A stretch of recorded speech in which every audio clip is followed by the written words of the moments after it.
Okay, good afternoon, all of you. Welcome to today's webinar uh, on preamble and constitutional values and fundamental principles of Indian Constitution, hosted by Department of Political Science, BLDE Associations, Srimati Bangaramma Sajjan, Arts, Commerce and Science College, Vijaypur. Now, to begin this program, I request our IQAC coordinator, Dr. Rabia M. Mirde, to welcome the guest and participants. Madam, please. Everyone. I, Dr. Rabia Mirde, IQAC coordinator, on behalf of our BLD management, principal, staff, and students of Srimati Bangaramma Sajjan Arts, Commerce, Science College, Vijaypur, Karnataka, would like to welcome the resource person of today's webinar, Shri S.P. Jain, Sir. Senior Advocate, Legal Consultant, and Corporate Trainer, New Delhi. Sir, it is indeed a proud privilege to welcome you to this webinar and listen to you talk on preamble, constitutional values, and fundamental principles of Indian Constitution. I take this opportunity to welcome you, sir. I also take this opportunity to welcome all the participants who have joined this webinar through this platform. Participants not only of different states of our country, but also participants who have joined with us across the other countries of the world. I once again welcome one and all to this webinar. Thank you, Suleiman. Thank you, ma'am, for your welcoming speech. Now I request Dr. Tarannum Jabin Khan to talk about the webinar as well as introduce our today's chief guest. Madam, please.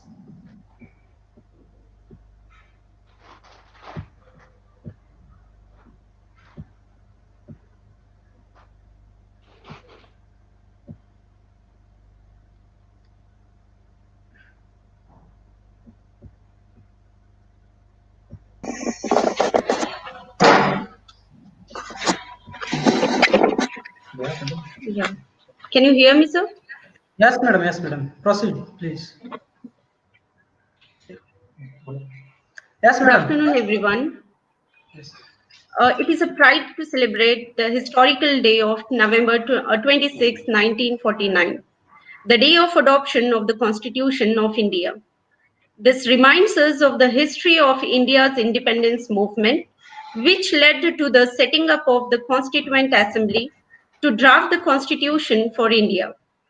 The drafting committee, headed by Dr. B.R. Ambedkar, along with the prominent members, framed the Constitution, which was appropriate to a nation with exceptional diversity, since to language, religion, race, caste, and class.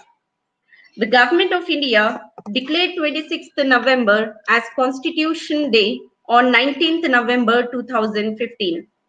This day is also known as National Law Day, which is celebrated every year to commemorate the adoption of the Indian Constitution.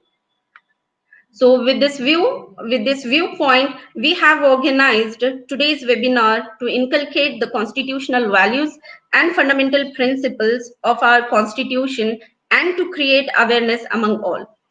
So now I would like to introduce today's keynote speaker, Shri S.P. Jain sir. So I feel privileged to welcome our eminent guest for this program who have watchfully joined us, Shri S.P. Jain sir, advocate, senior advocate, legal consultant and corporate trainer. It would not be out context to call sir as most kind, humble and generous. Sir, a gold medalist from Delhi University and Presidential Award winner in 1980. He has been practicing in all India district courts in all Delhi district courts, state high courts, and Honorable Supreme Court of India since the year 1984, dealing with the cases of all statutes and different intricacies of law. He has served as keynote motivational orator, lecturer, and trainer on different legal platforms throughout India. He has been constantly engaged in conducting seminars, workshops, trainings, moot courts, etc. on various platforms. Sir has trained 10,000 plus individuals ranging from law students to top executives of insurance companies, banks, IRS, IPS, and other bureaucrats as well. Having written more than 10 books on different subjects of law, he has been imparting education to students since the very beginning of his career. Shri S.P. Jain sir, I on behalf of our department and our college, BLD's Srimati Bangaramma Sajjan College, welcomes you to this webinar.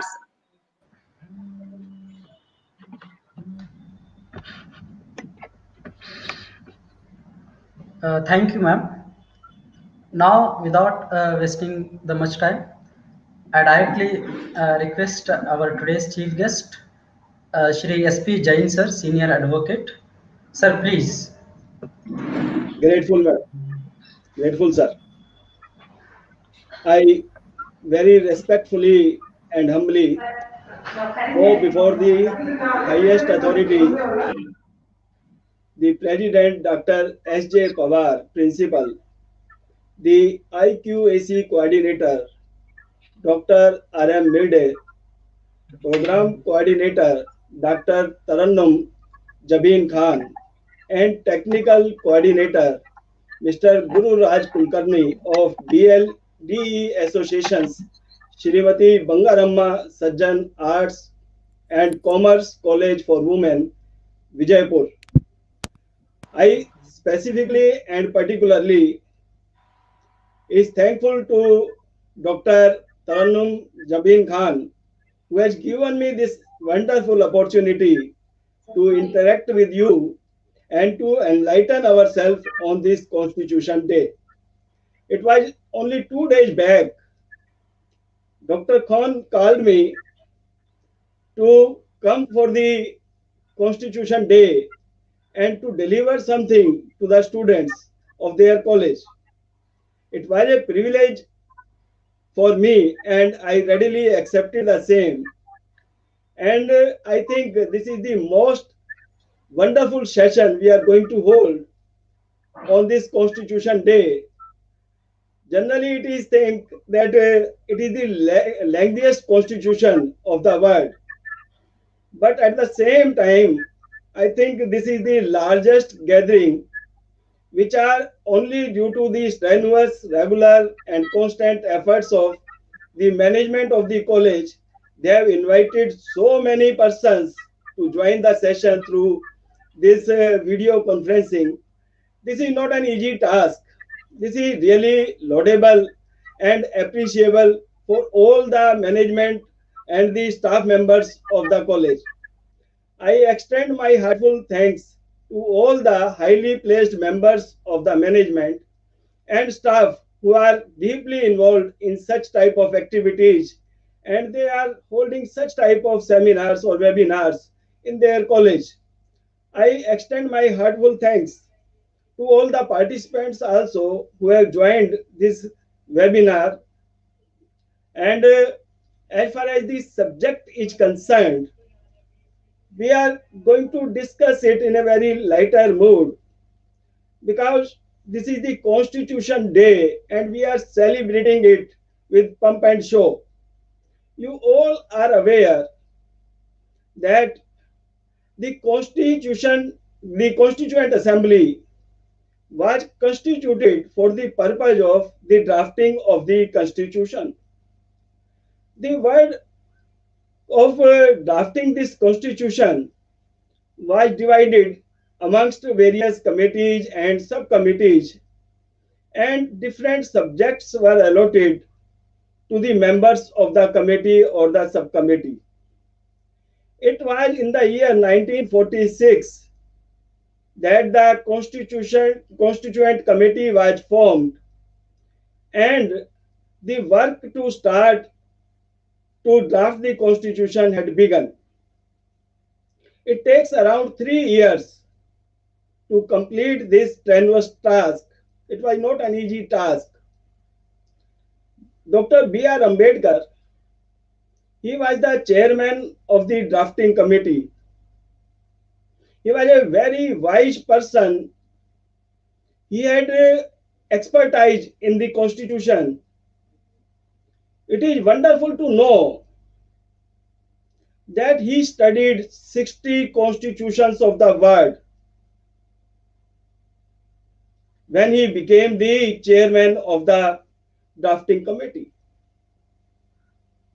He was aware about the constitutional values, how the constitution is to work for the development of the country, in what way the life has to be carried on after independence, what are the rights and accountabilities of the citizens, how the challenges are to be met. And within a short period of 3 years, even a local bridge is not going to be complete within 3 years, and this task of drafting the constitution was completed within a period of only 3 years. Therefore, he is called the father of the Constitution of India. His efforts was continuous and regular, keeping in mind that our country has to progress. The diversities were there, different opinions were there, objections were there, criticisms were there. And it was by the efforts of Dr. Ambedkar only that he has tackled all these difficulties, and ultimately the constitution was adopted by the Constituent Assembly on 26th of November 1949, and thereafter on 24th of January 1950, 2 copies of the constitution were signed, and after 2 days, that is on 26th of January 1950, it became the law of the land.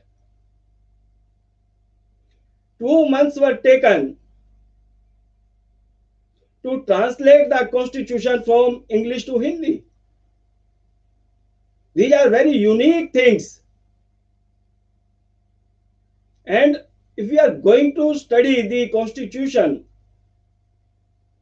then we will find that it is so internally connected that you cannot leave any part of the constitution. Once you are going to start the constitution, you will deeply involved in the constitution, and you are not going to leave it until the last. This is the beauty of our constitution. So many efforts, so many eminent persons were there in the drafting of the constitution. And this is the lengthiest constitution of the world. It has 1,46,385 words of English, while in Morocco, this is the shortest constitution, having only 3,814 words in English. It shows that from the very beginning, the efforts was to explain each and everything, so that whenever the difficulties are faced at the time of interpretation of the constitution, then we can reach to the best at the time of drafting this constitution, the study of many constitutions of the world were taken into consideration. The word of the constitution has to be interpreted in so many languages, so many dimensions by the Honorable Supreme Court, by the Honorable Higher Courts. And it is not an easy task even to interpret a single word of the Constitution. It has got different dimensions, different meanings, different contexts. And our higher courts, they are busy in interpretation of the words written in the Constitution. You can think the importance of this Constitution. The Indian government in the year 2015, they have started celebrating this Constitution Day, or you can say Sanvidhan Divas, or you can say National Law Day. It is so important not only for the legal fraternity, but every citizen of India that we have to really celebrate this day. What is Constitution? This is a written document. Written document describing various things, various contexts, various versions. And I can say every law of this country is derived from the Constitution and Constitution itself. I had gone through the letter of the ministry given to the college, and they had categorized 3 segments for the topic of the subject for today. The first categorization was in respect of the preamble of the Constitution. The second was constitutional values. The third was fundamental principles of Indian Constitution with respect to the spread of coronavirus 2019. Although this letter contains 3 segments, 3 demarcations, but in reality, if you will go through the letter, you will find that all the 3 subjects are interconnected, interlinked. You can't leave one subject and go to the other unless you are aware about the preamble. You cannot skip to the constitutional values. The constitutional values are itself dependent upon the preamble of the Constitution. What are the relationship of center and state? These are really a part of the Constitution which cannot be deviated from the subject number 1 and 2. Therefore, we can say whenever we are going to read the Constitution, we are going to analyze the Constitution, then our endeavor is to start with the preamble of the Constitution.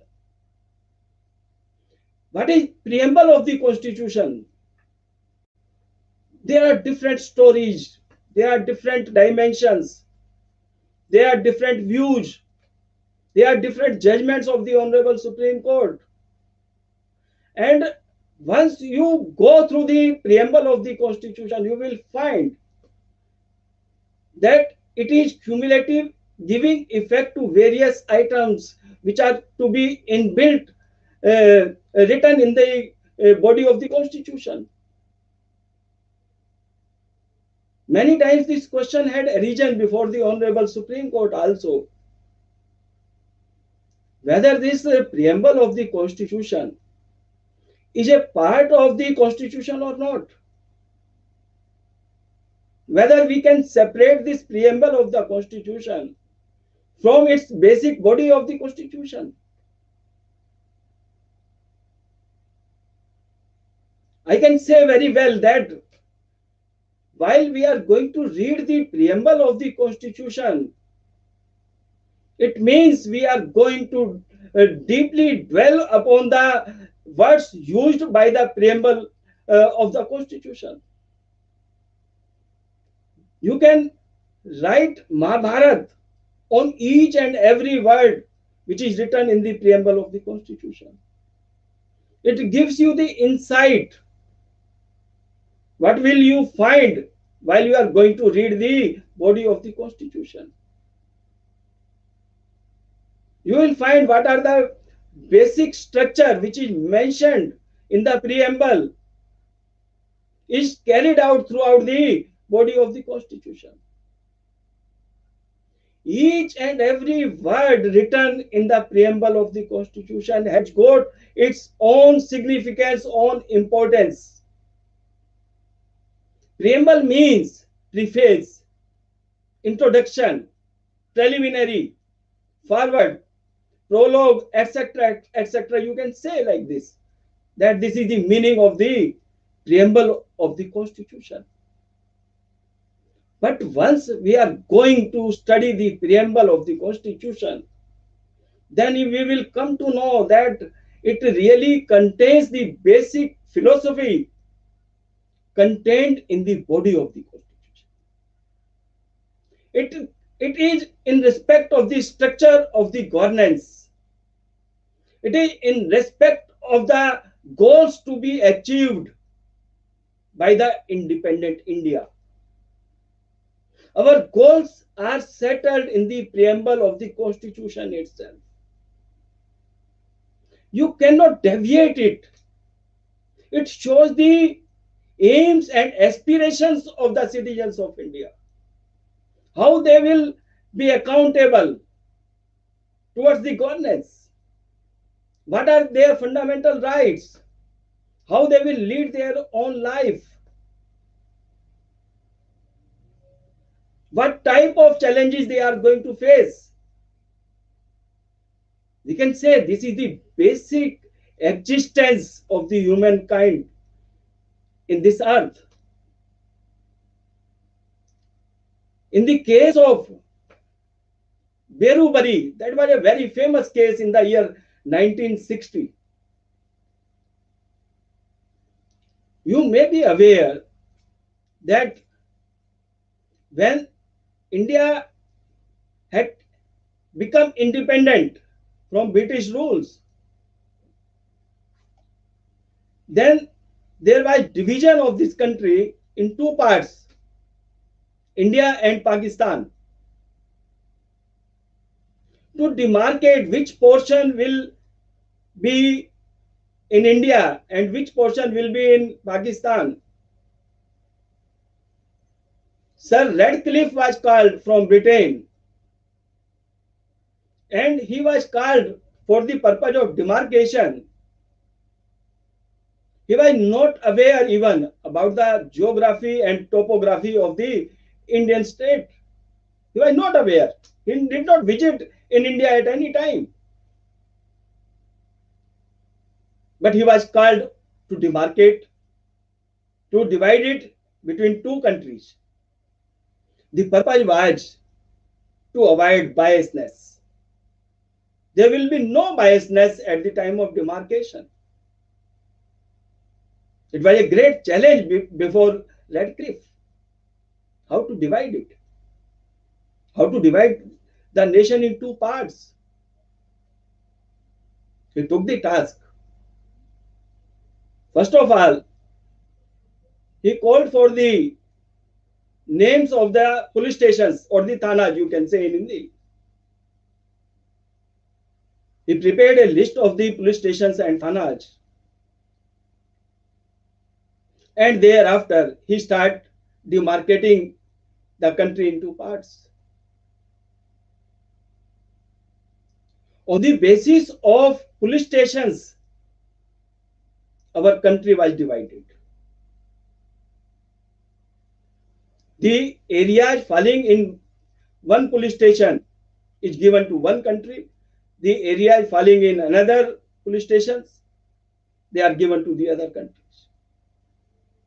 Berubari was also a police station. It was a thana at that time. It was given to India. But unfortunately, this thana was not shown in the award passed by Mr. Radcliffe. And thereafter the dispute arose. Pakistan claimed that this Berubari police station falls within their jurisdiction. It has inadvertently been shown in the territory of India. There was an agreement between India and Pakistan on this aspect. But the question was whether to cede this Berubari police station to Pakistan as per agreement. The West Bengal government, they were opposed to this giving or ceding this territory to Pakistan. They raised the objections. The matter reached to the Supreme Court. The Honorable Supreme Court reached to the conclusion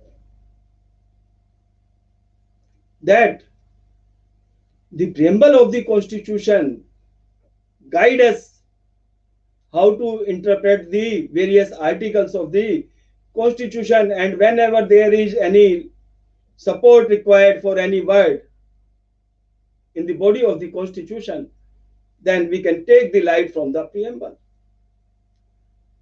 But at the same time, the Honorable Supreme Court refused to say that preamble is part of the Constitution. It was decided by the Honorable Supreme Court at that time that in order to cede this territory, you have to amend the Constitution by the help of Article 368 and by special majority. Thereafter also, so many questions had arisen before the Honorable Supreme Court. And there was a landmark judgment on this aspect in the case of Keshwanand Bharti. The matter was discussed at length on this particular issue, that whether preamble of the Constitution is part of the Constitution or not. The task was not so easy. However, the Honorable Supreme Court in that judgment of Keshwanand Bharti, this was a landmark judgment on this aspect also, had held that preamble is the part of the Constitution and it can be amended by the Parliament.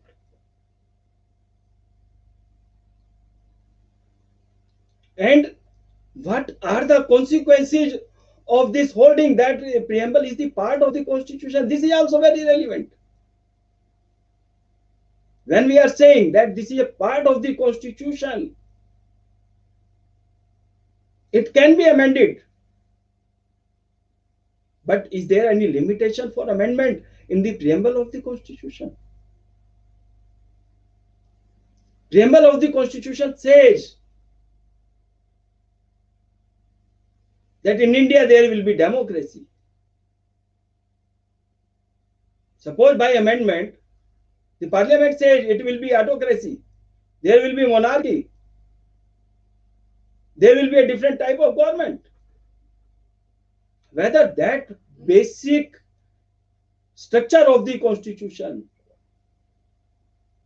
can be amended by the amendment in preamble of the Constitution. Supreme Court said no. You can't amend the basic structure of the Constitution, although preamble is a part of the Constitution. Whenever there is any difficulty in interpretation of different words used in the Constitution, we have to see the face of the preamble of the Constitution itself, which is the guiding factor for all of us. It gives in so many words the clarity, the expressions, the expressions of the citizens, their commitments to the nation, how they are going to lead their life, what are their fundamental rights, what are their fundamental duties, how they are going to derive these rights in case of deviation, in case of violation, how they are going to get it, how they are going to challenge it. Therefore, we can say that preamble of the Constitution shows us the face, shows us the plight, shows us the depth, shows us the wage of life. How we can go for the preamble of the Constitution, how we can use it, how we can challenge it, how we can derive the powers from it. In case of deviation, in case of amendment in the preamble, we have to look back to the judgment of Keshwanand Bharati. Nobody can change the basic structure of the preamble of the Constitution. This is specifically and particularly written in that judgment. And later on, there are so many judgments, Union of India versus LIC and etc. So many judgments are there wherein the reiteration of the Keshwanand Bharati judgment is there. They say yes,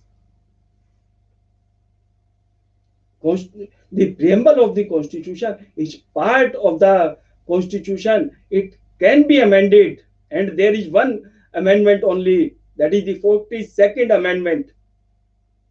And 3 words were inserted in the preamble of the Constitution, that is secular, socialist, and integrity.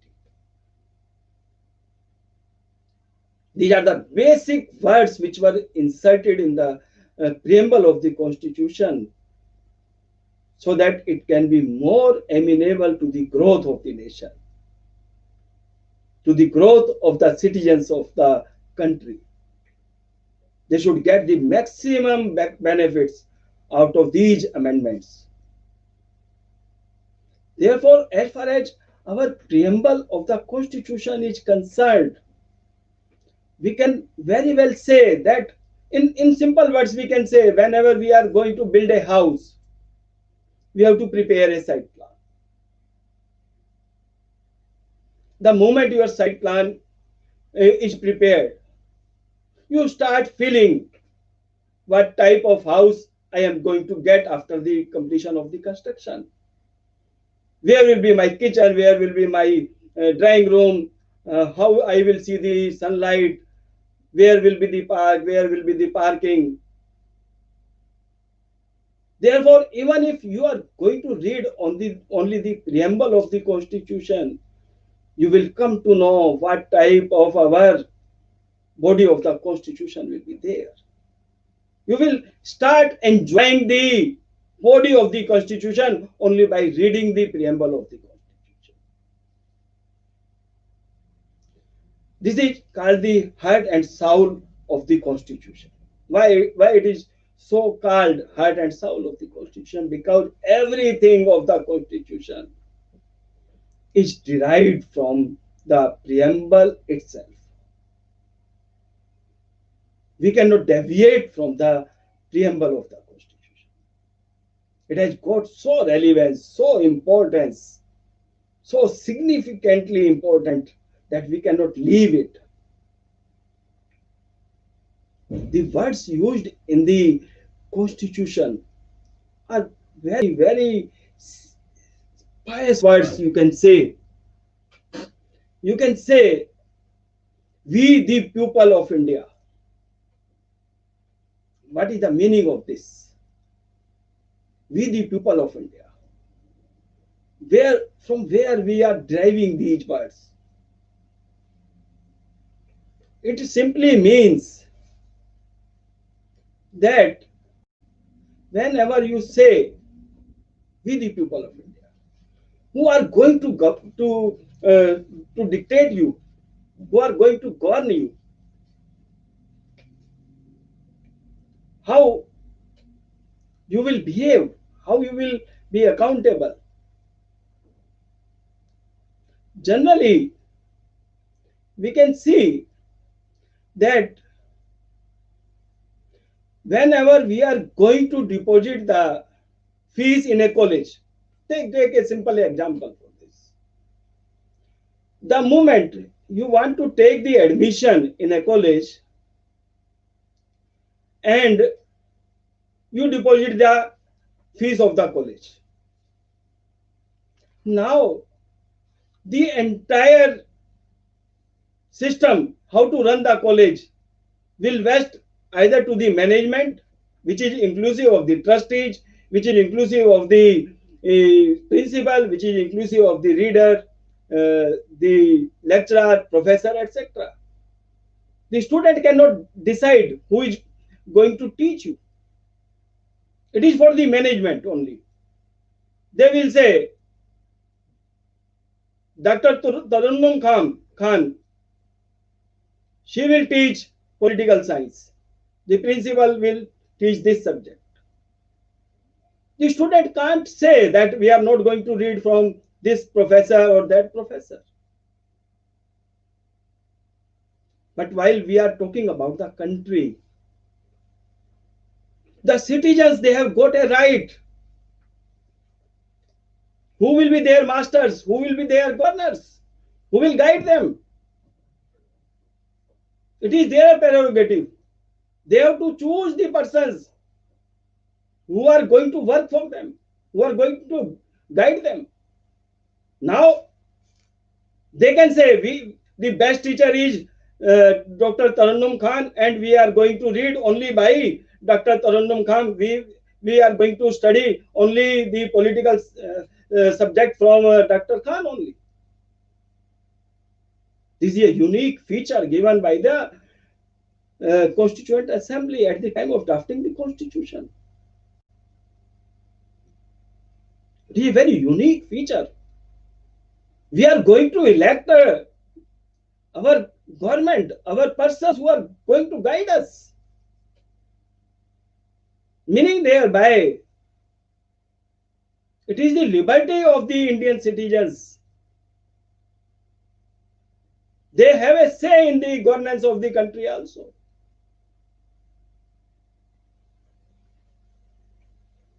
They have got the freedom to elect their representatives.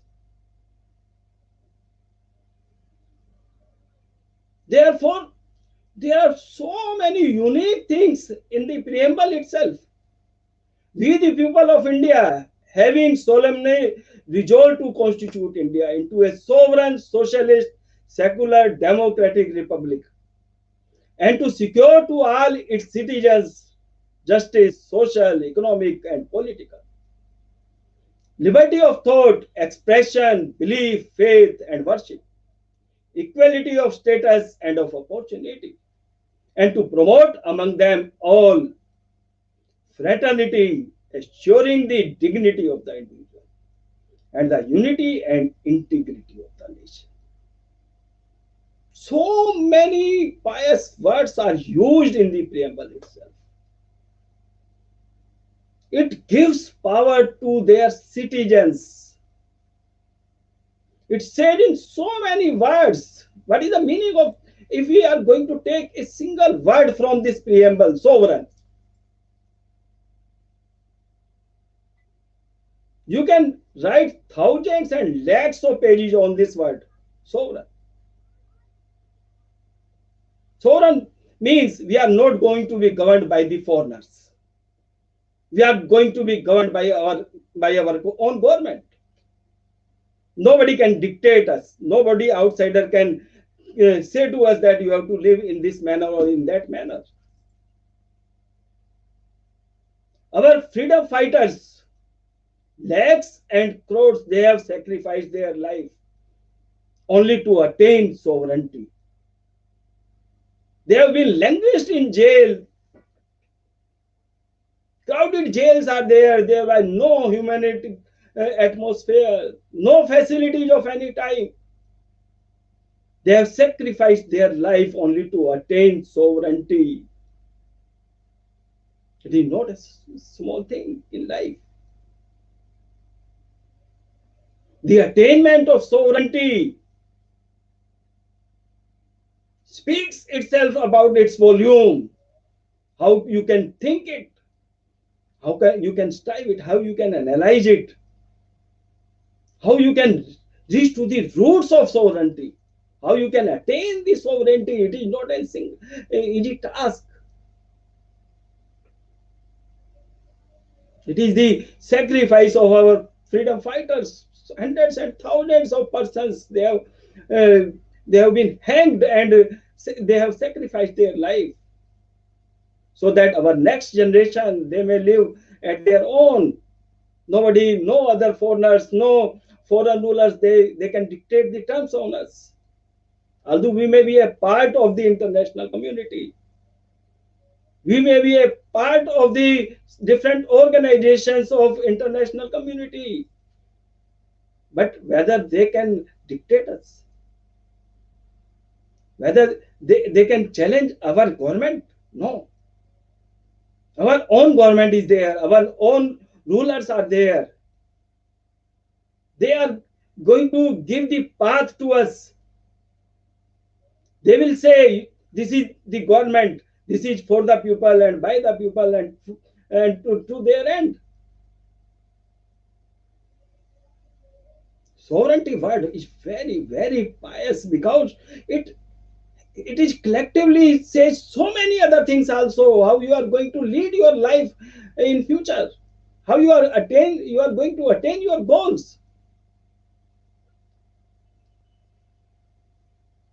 Therefore, whenever we use the words sovereignty, we derive the meaning that we are independent. It was in the minds of the framers of the Constitution that we are going to give the path to our citizens so that they may lead a peaceful and harmonious life. They should not be afraid of the foreign rulers. India has got the independence. Our governance must be there so that they may come for the rescue of their citizens at every moment of their life.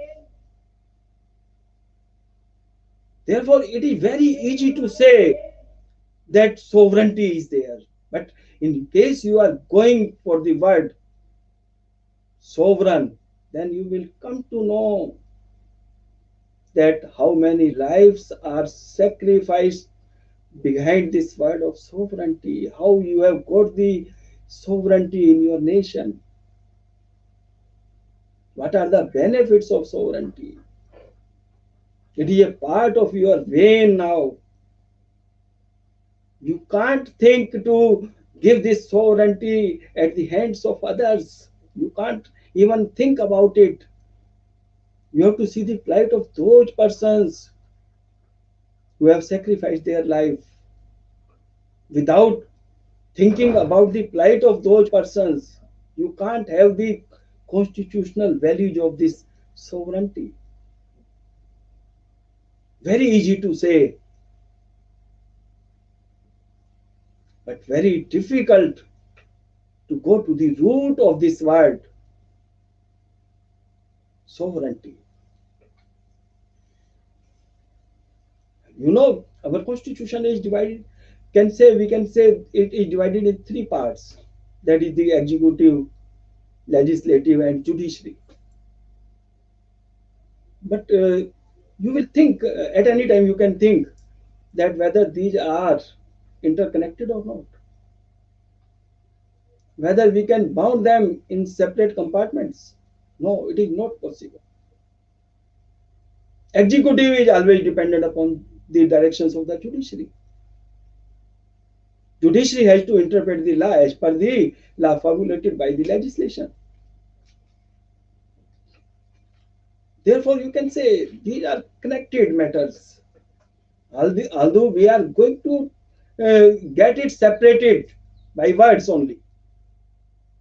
But actually, these are internally connected to each other. You can't think about the separation. Many times this question had arisen before the Supreme Court also. Judicial activism. They are saying you are encroaching upon the area of executive.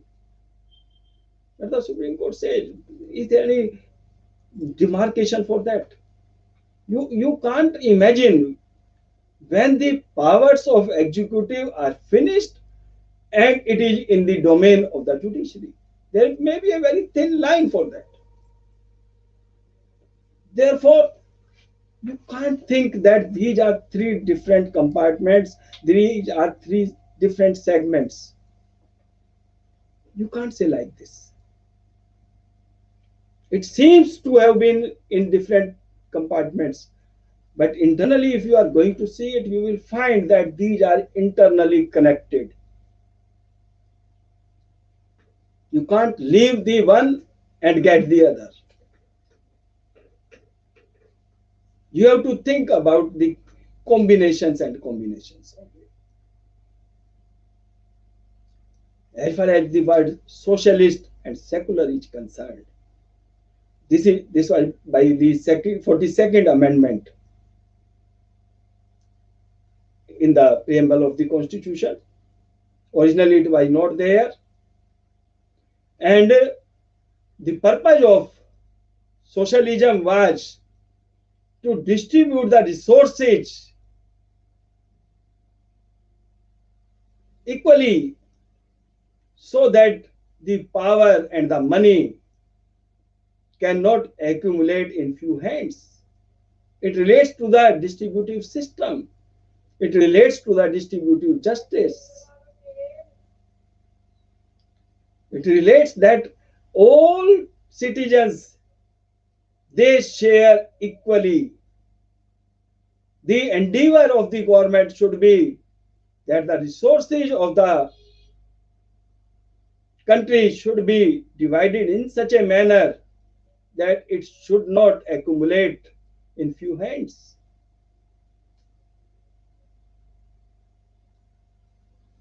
Therefore, this word has been inserted in the preamble of the Constitution by 42nd Amendment. The purpose was very clear: to regulate the ownership of the properties and industry, to reduce the social economic irregularities.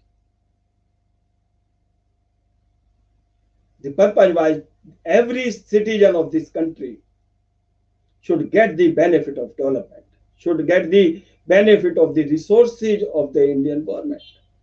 It should not be concentrated or accumulated or used only by few hands. With these objectives in mind, this has become the part of the preamble of the Constitution.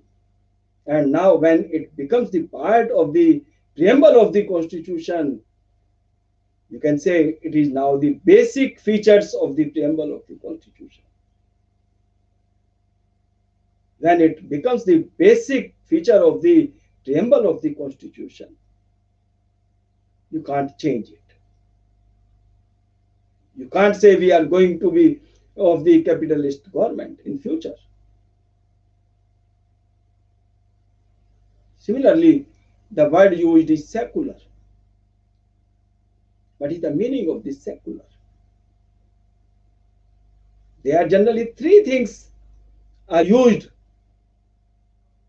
whenever we describe the word secular.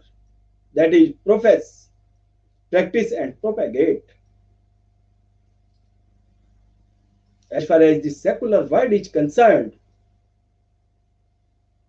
we can say the Indian government, they have got no religion. They will not strive only for one religion. They are equal for all the religions which are existence in India. They cannot promote only one religion and can deviate from the welfare of the other citizens of other religions. The government has got no religion. And whenever there is any deviation on these principles, then it is expected from the Honorable Supreme Court and the High Court of the state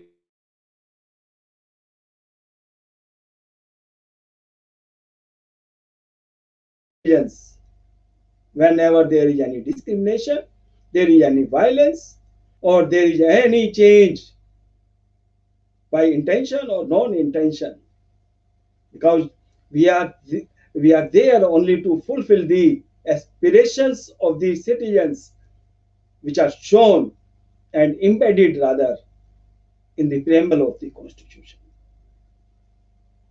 Therefore, whenever we are going to use these words, we have to know what are the meaning of it. Why these specific words are inculcated at the time of drafting the Constitution. The word democracy. Democracy. What type of democracy will be there in the country? One man, one vote. You are going to choose your leaders. You are going to choose your political leaders. This is as per your wish, as per your desire. Ultimately, the authority lies in the hands of the citizens. In case the government is not going to fulfill your aspirations, your basic necessities, your basic essentials,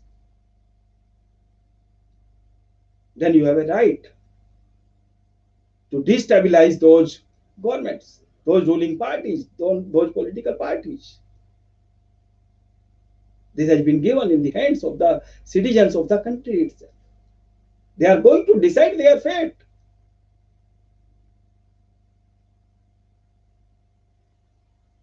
Therefore, democracy itself says that the power lies within the hands of the citizens. The political leaders will come and go,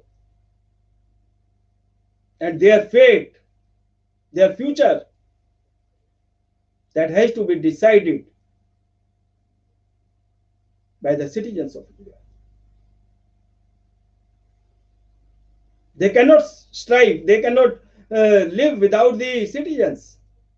Ultimately, they have to fulfill, they have to come for the rescue of their citizens. They have to fulfill the basic requirements, the elementary things, at least to every city. They cannot run away from their responsibilities. They should be held accountable at the time of election.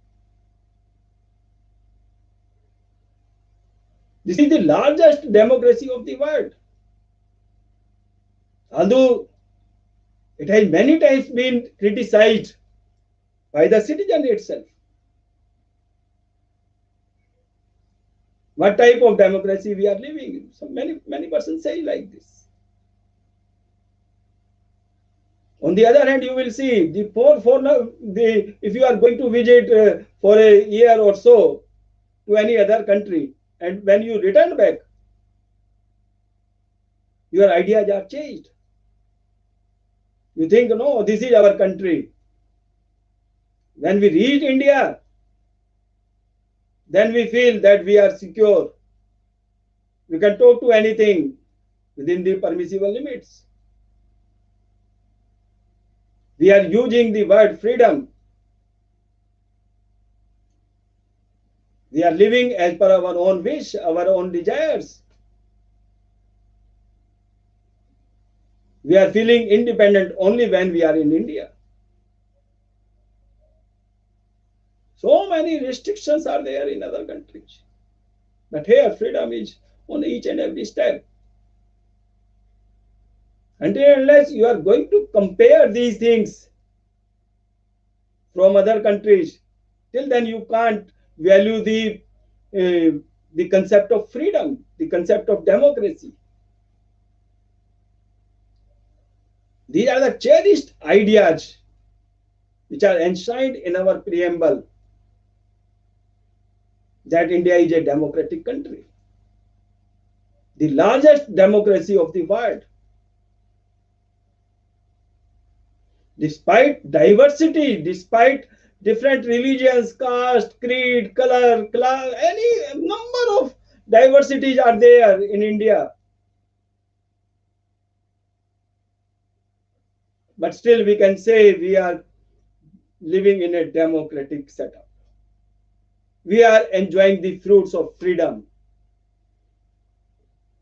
We are taking the liberty of on each and every step of our life. Nobody is going to coerce us. Nobody is going to compel us. Nobody is going to force us. Nobody is going outside of the world is going to give us the direction. We are the master of ourselves. You can't dictate us. This is my desire. This is my wish. I am living in my country. You have got no right. If you want to have your rights, you go and force the other community members in your country. But at least when we are living in India, we are fully at liberty. We are not going to be dictated by you. Rather, you have to be dictated by the Indian government. You have to feel while in India that you are enjoying the fruits of this sovereignty, this democracy, this liberty, this secular type of setup, which is part of our preamble of the Constitution. These are the values which are there, which are enshrined in our Constitution, which are enshrined in the preamble of the Constitution. When we are saying that we have to choose our leaders, we can at the same time can say that this is a fixed term. You can't dictate us. Even our own leaders can't dictate us throughout our life. They have a fixed in our 5 years. Ultimately, they have to be changed. Who are going to change these leaders? Only the citizens. You can change the head of the state. You can change the political leaders. You can change the PM. You can change the CM. It is really in the hands of the citizen itself. Otherwise, in case of monarchy, you won't find any such type of rights are there to change the who will be the next king after the death of a particular king. It is by way of the inheritance. But in India, there is no such inheritance. You are the person who are going to change it from one person to another person. Every 5 years, you will get a chance. You can throw the government. You can choose your another representatives. Therefore, all the offices of the country, public offices of the country, are amenable to all the citizens. Anybody can go to the public office for their own work. There is no discrimination on this basis that you are having a particular caste, you are having a particular religion, you are having a particular color, etc., etc. Therefore, although there are different dimensions, different class of persons, different color of persons, discrimination you will find everywhere, but still we are united.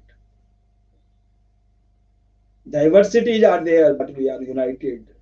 Criticism is there, but we are united.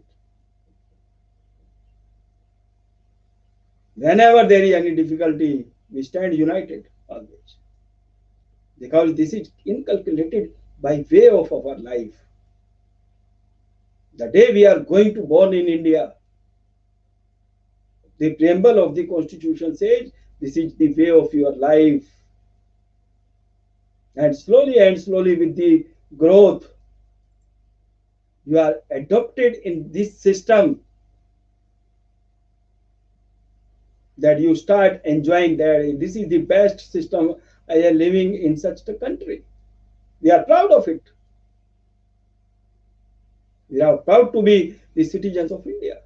Why we say? Because here everything is our own.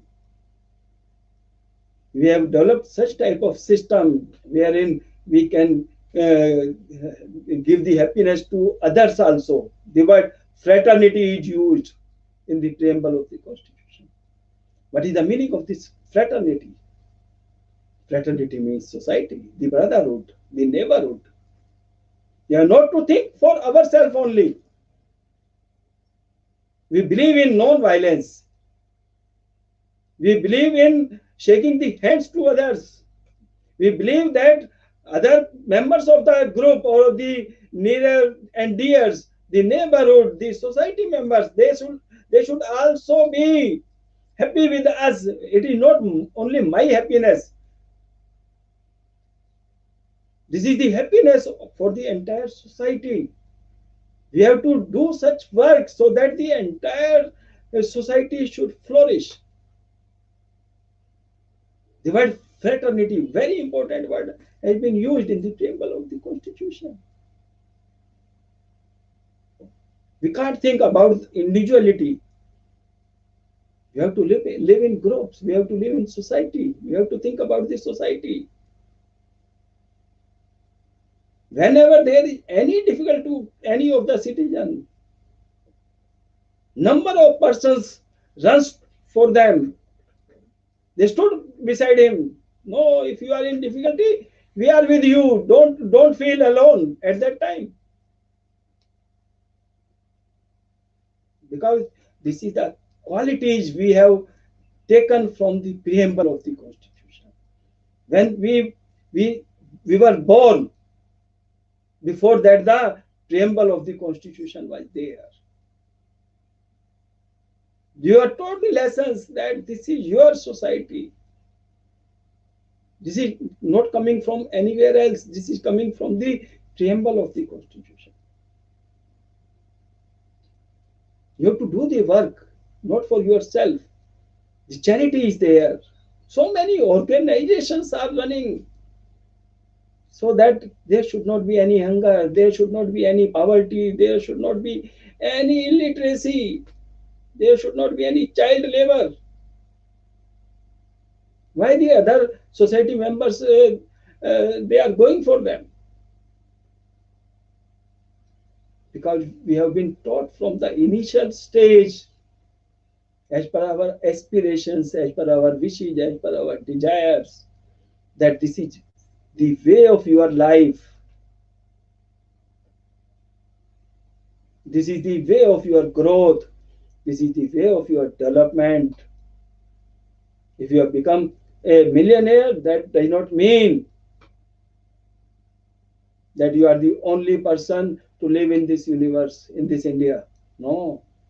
You will be recognized by your acts, by your deeds, by your social acts, by removing and giving help to the needy persons. Why? Because we have developed such a system in our country that we should think twice for others and only for once for ourselves. Because these are the values which are inculcated from our birth. We cannot leave it. Rather, we have to improve day by day with these habits, with these developments, with these advancements in life. We have to educate the persons.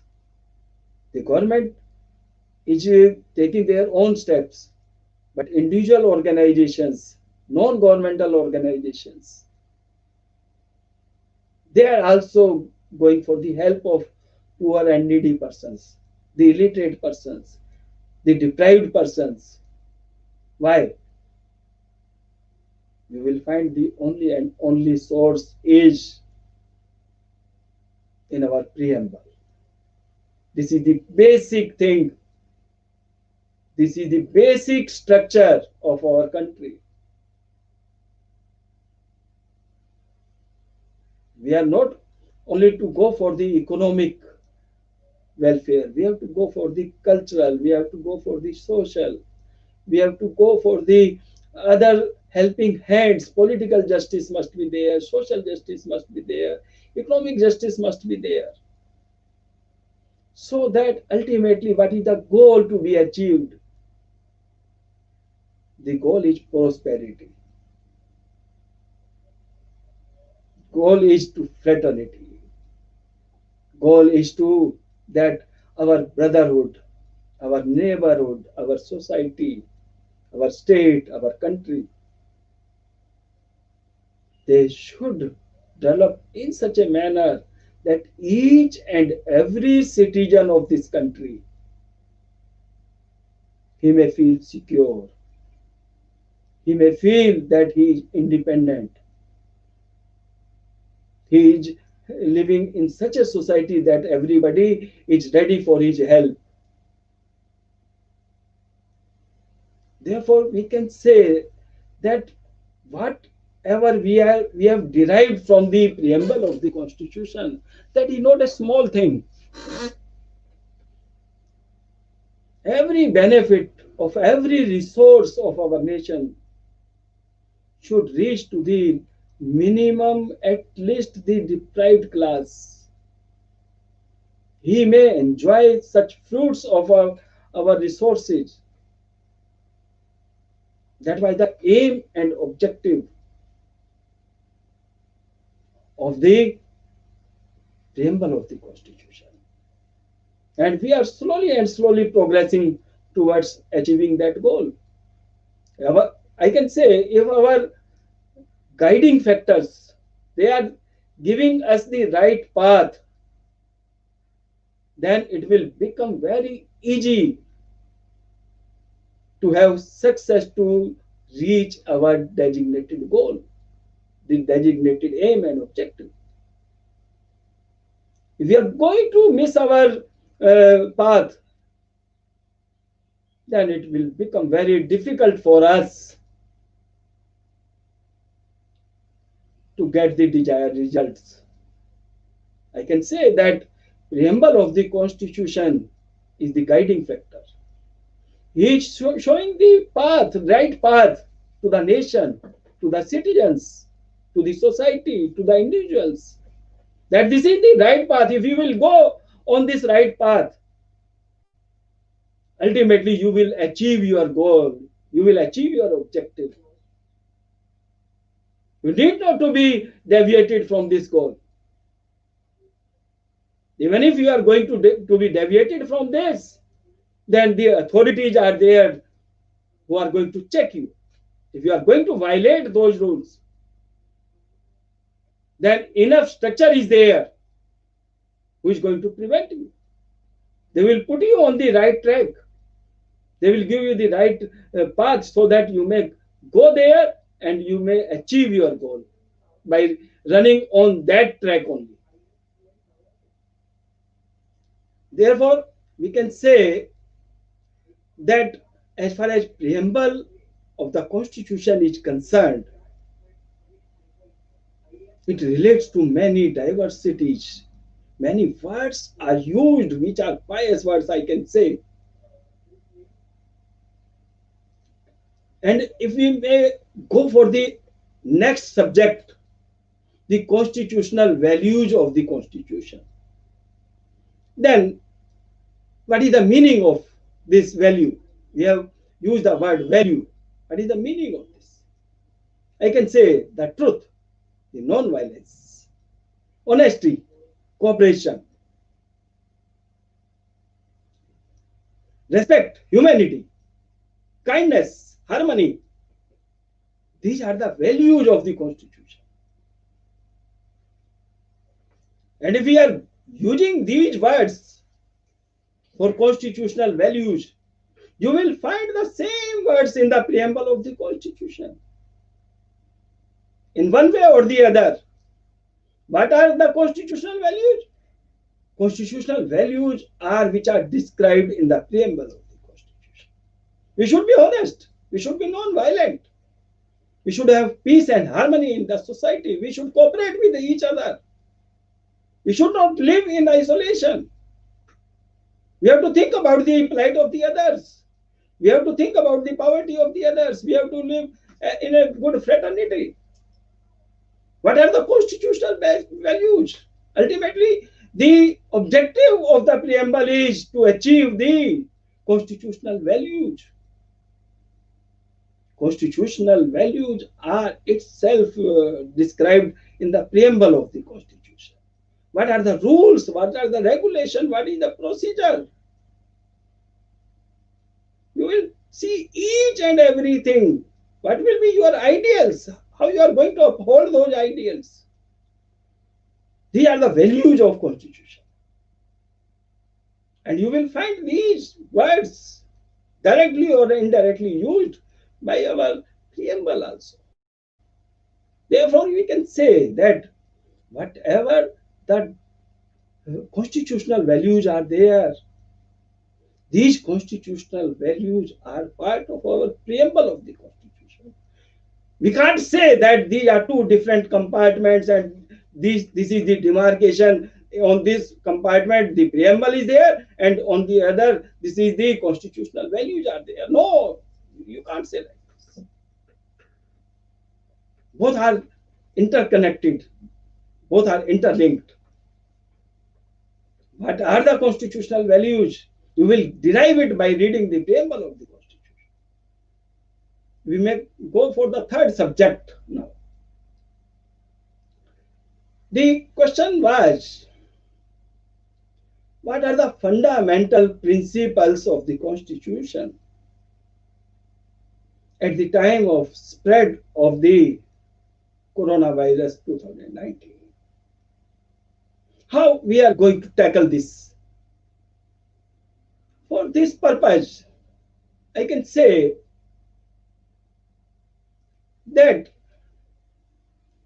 as per our Indian Constitution, the center is strong as compared to the states. There are three subjects or three lists, you can say. One is the list for which the center can enact any law. That is called the center list. The second is state list. This is mentioned in 7th schedule. And the law to be promulgated by the state is mentioned in the state list.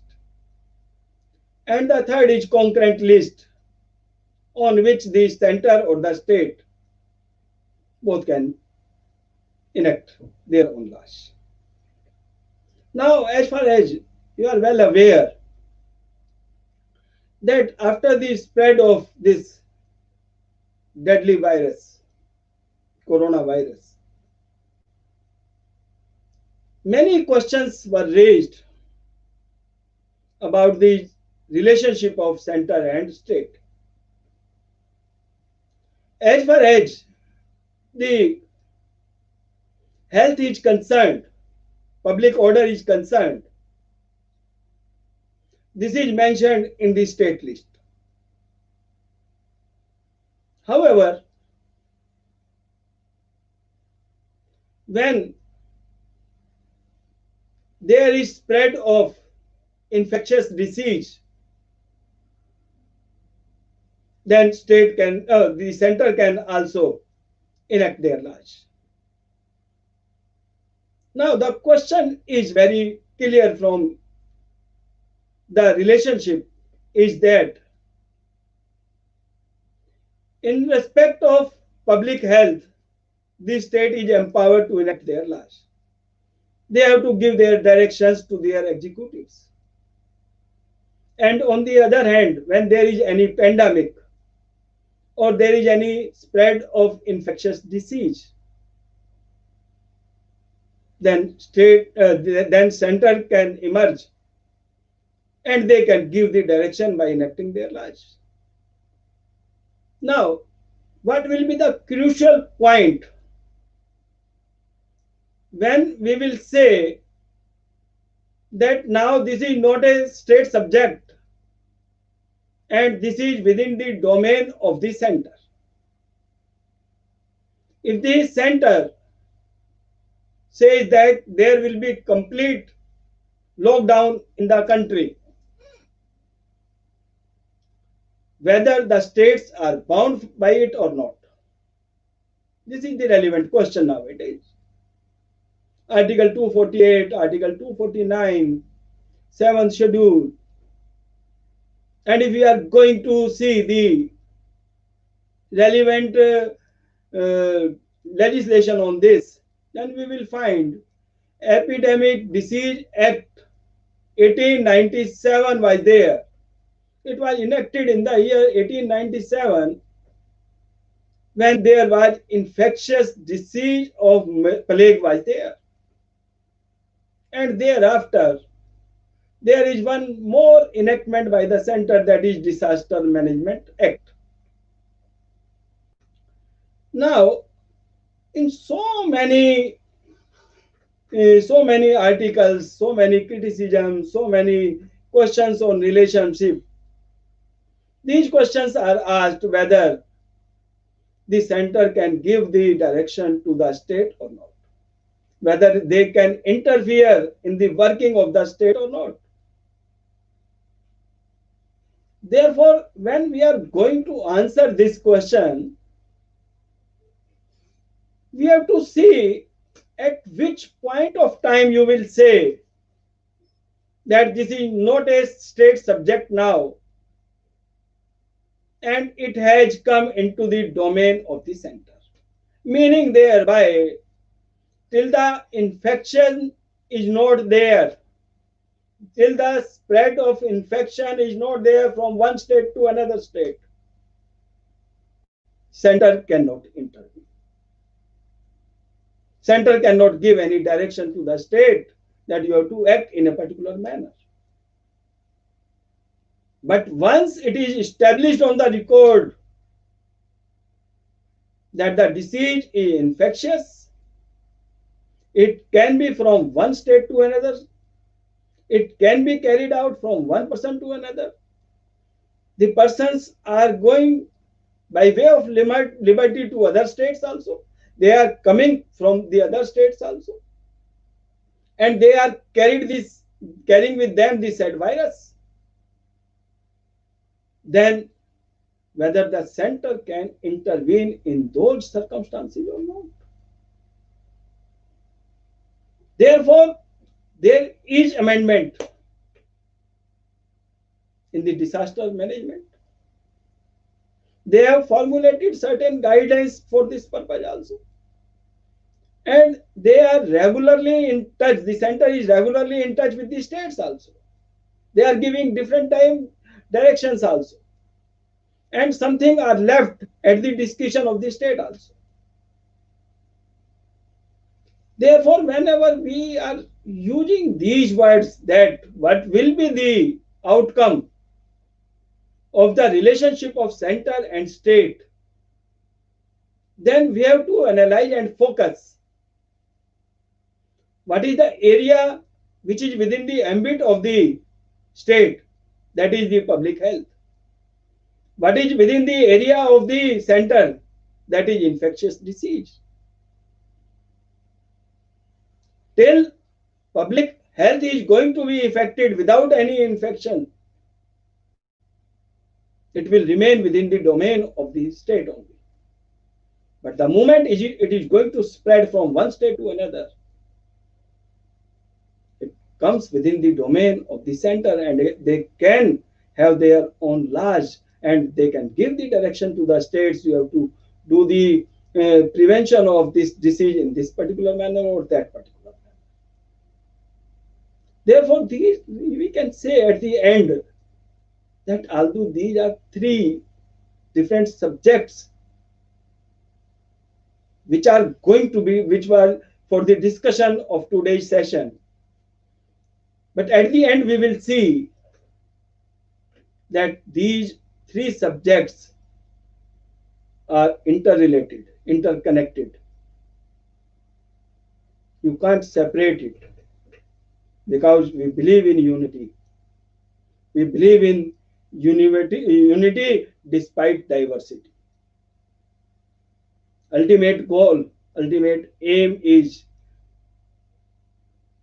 the growth of the citizens, the development of the citizens, the advancement of the citizens.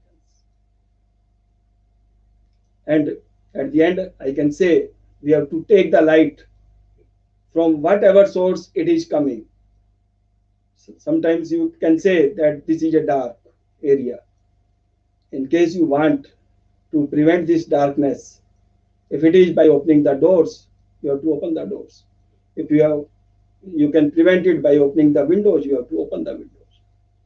If you want to put on the light, you have to put on the light to remove this darkness. Therefore, whatever the source of light, we have to take this light. We have to not to go that this is not enough and that is not enough. Whatever the source is available, we have to flourish those things to maintain our life, to maintain our peace, to maintain our harmony, to maintain our growth, to maintain our development and advancement, etc. etc. At the end, I extend my heartfelt thanks to all the participants who have given their valuable time on this Constitution Day. This is really the moments of celebration because the guide which is shown by our preamble is a sacred and pious purpose which is going to enlighten the life of not only few but the citizens of all our country.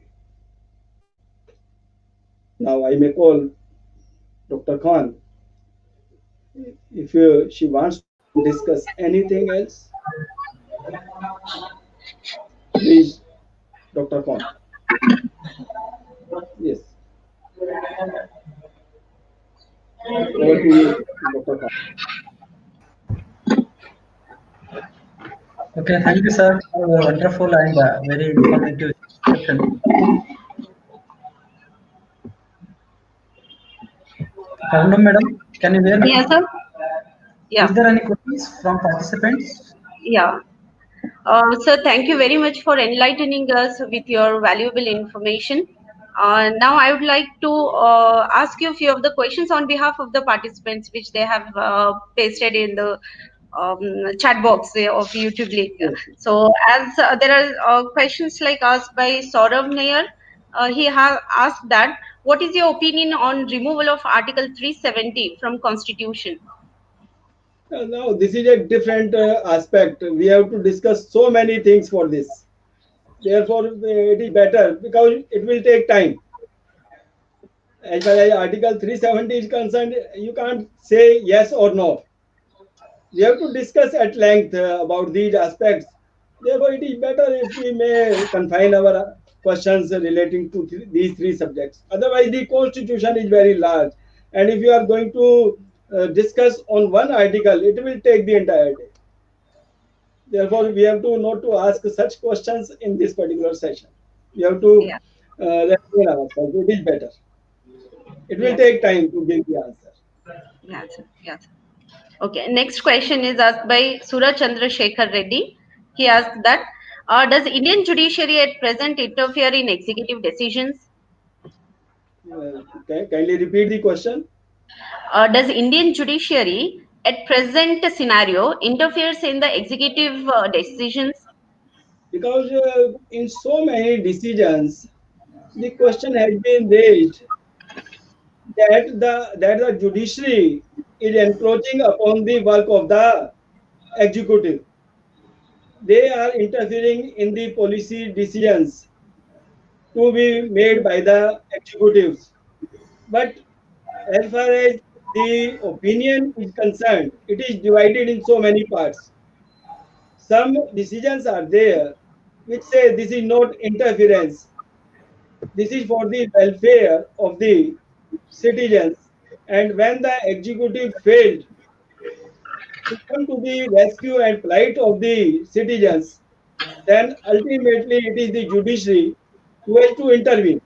There is no other source where they will go, where the citizens will go in case the failure of the executive.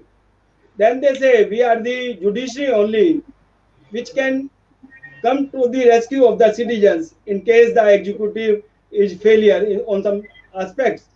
On the other hand, many other persons say no, the judiciary has not to interfere; they have to remain within their ambit and scope. Therefore, there are many different opinions are there on this subject, and you can't say the work of the executive finishes at a particular point and thereafter the work of the judiciary will start. It can be simultaneous, it can be separated, but it can be that whenever the failure of the executive is there, if the judiciary is not going to come for the rescue, then where the citizens will go, where they will get their redressal of their grievances. Therefore, you can't say that on each and every step you can say now this is the interference by the judiciary in the work of the executive. Yes. Yeah, thank you for the response. And one more question is there, sir, as asked by Yunus Khan. Which committee suggested to incorporate fundamental duties in the Constitution? Yes, this is the regular features. You can't say only one committee, but there are committees and subcommittees also. And this is a long process. When we are going to amend the constitution and we have to insert or delete anything, before that long exercise is there, you can't say that this is the only committee and that is the only subcommittee. But there are deliberations continuously going on for years.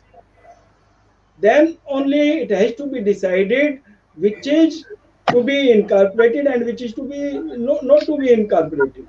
Therefore, you can't say that one committee is there only for the purpose. There may be all the time the committees and subcommittees are working on different aspects. Yes, sir. I think that's all the question, sir. Yes. Suleiman sir, hand over to you, sir. Thank you, ma'am. Yeah. Now I request Dr. J.R. Kotnar, Coordinator MCOM program of our college, to propose the vote of thanks. Madam, please. Okay, thank you, sir. So, good afternoon to one and all. I, Dr. Jayashree R. Kotnar, Coordinator for BCom and MCom program. So, I feel honored to propose vote of thanks on behalf of BLD Association Srimati Bangaramma Sajjan Arts and Commerce College for Women, Vijaypur.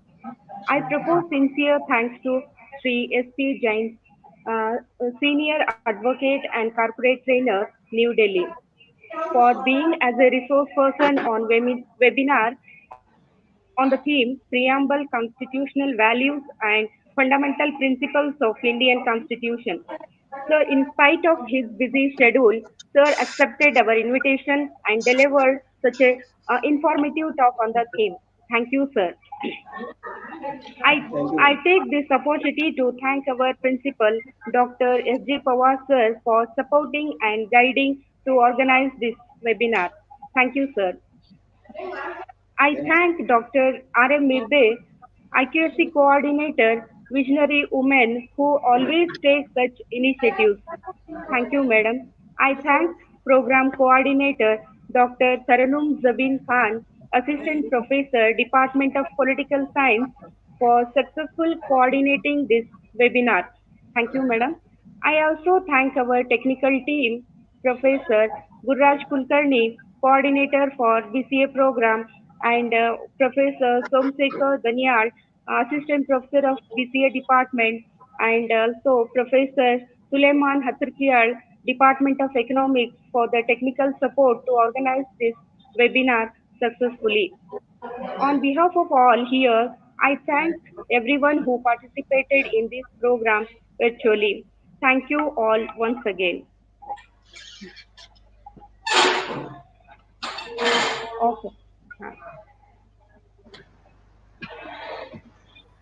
Okay, thank you once again, sir, for your Thank you very much. Thanks a lot to all of you. accepting the invitation for this webinar. Thanks a lot.